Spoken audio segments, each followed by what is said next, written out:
გამარჯობა, მე გიორგი ლიპარაშვილი ვარ, იგივე ლიპარა მოსწავლებელი და დღეს ლიპარასკევებაა ჩვენი გადაცემის დღე.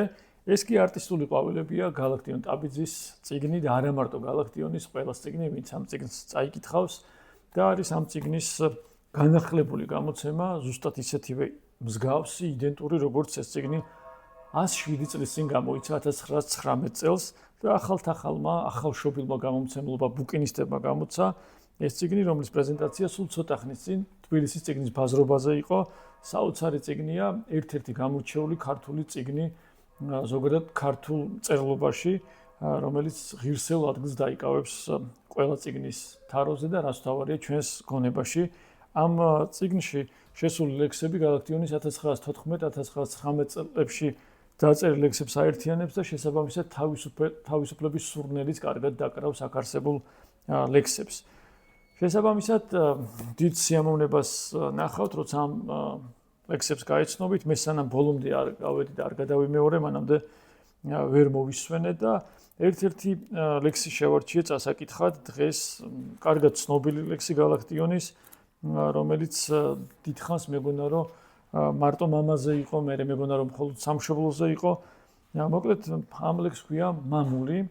დღესთან მამაჩემის დაბადების დღეა და მამაჩემსაც უძღვნი ამ დღევანდელ გადაცემას და ამ ლექსსაც და ჩვენს ქვეყანასაც, რომელსაც ასევე ჭირდება სიყვარული და ყურადღება. განსაკუთრებით ჭირდება ალბათ დღეს.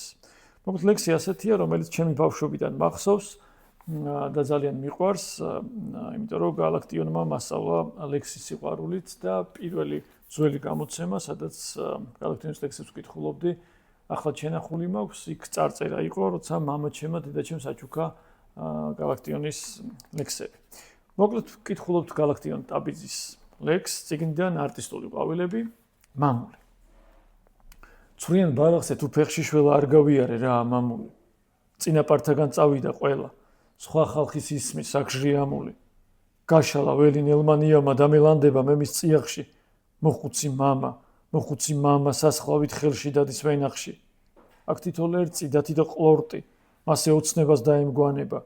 ისევ ამწვანდა მდელო და კორდი, დავდივარ, წუხვარ, დამენანება.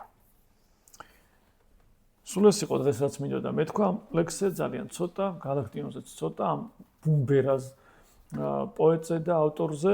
თუ უფრო მეტად მოგინდებათ გალაქტიონის გახსენება ან თავიდან გაცნობა, შეგიძლიათ ამ წიგნთან ერთად ვახტანგ ჯავახაძის ერთ-ერთი გალაქტიონის შემსწავლელის, გალაქტიონოლოგის ფაქტობრივად და დიდებული პოეტის საცდავარია, წიგნს უცნობსაც გაეცნოთ და კიდევ თავიდან აღმოჩნდეთ გალაქტიონი თავისივე ჩანახატი